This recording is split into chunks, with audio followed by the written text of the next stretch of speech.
যুদ্ধবিরোধী সম্মতিতে রাজি না হয়ে রাফাতে আগ্রাসন চালাচ্ছে ইসরায়েলি বাহিনী, তবে এক বিন্দু ছাড় দিচ্ছে না হামাস।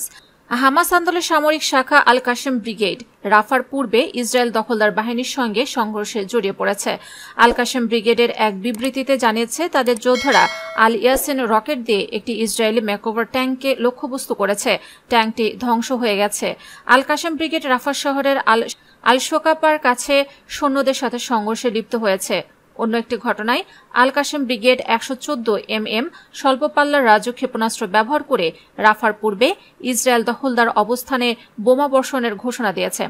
তারা একই মিসাইল সিস্টেম ব্যবহার করে কেরিএম সামরিক মিলিটারি সাইটে শত্রু বাহিনীকে আক্রমণের কথাও জানিয়েছে। গাজার বিরুদ্ধে ইসরায়েলের আগ্রাসন 214 দিন ধরে অব্যাহত রয়েছে। হামাস, কাতার ও মিশরীয়দের যুদ্ধবিরতি প্রস্তাবে সম্মত হয়েছে, কিন্তু ইসরায়েলি দখলদারি আগ্রাসন বন্ধ করবে কিনা তা নিয়ে সংশয় রয়েছে। এদিকে আল কাশেম ব্রিগেড পূর্ব রাফা ক্রসিংয়েও ইসরায়েলি বাহিনীর ওপর আক্রমণ চালিয়েছে। যদিও ইসরায়েলি বাহিনী এর আগেও জানিয়েছে তাদের বাহিনী মিশরের সাথে রাফার সীমান্তে ফিলিস্তিনের পাশের নিয়ন্ত্রণ দখলে রেখেছে।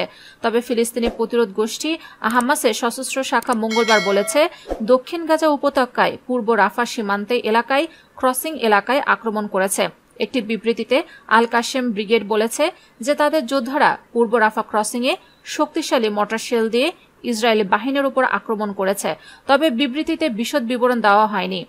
মঙ্গলবারের প্রথম দিকে ইসরায়েলের সেনাবাহিনী বলেছে যে তাদের বাহিনী মিশরের সাথে রাফা সীমান্তের ক্রসিংয়ের ফিলিস্তিনি অংশের নিয়ন্ত্রণ দখল করেছে। ফিলিস্তিনি সীমান্ত ক্রসিং নিয়ন্ত্রণ কর্তৃপক্ষ এর আগে নিশ্চিত করেছেন যে ফিলিস্তিন দিক থেকে সীমান্ত বন্ধ করা হয়েছে। ইসরায়েলের সেনাবাহিনী সোমবার ভোরে রাফা শহরের পূর্ব পার্শ্ববর্তী এলাকার ফিলিস্তিনিদের অবিলম্বে সরিয়ে নেওয়ার কথা বলেছে এবং দক্ষিণ গাজা আল মাসার শহর চলে যাওয়ার আহ্বান জানায়।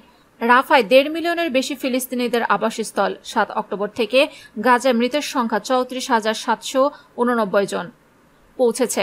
78,204 জন আহত হয়েছে। 26 অক্টোবর ইসরায়েলের স্থল অভিযান শুরু হওয়ার পর থেকে 267 জন ইসরায়েল সেনা নিহত হয়েছে, জানিয়েছে ইসরায়েলের সামরিক বাহিনী।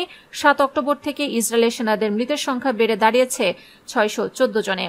ইসরায়েলের সেনাবাহিনীর মতে গাজায় আগ্রাসনের সময় 3,358 জন আহত হয়েছে, যাদের মধ্যে 520 জনের অবস্থা গুরুতর, 889 জনের মাঝারিভাবে আহত হয়েছে এবং 1,949 জন সামান্য আহত হয়েছে।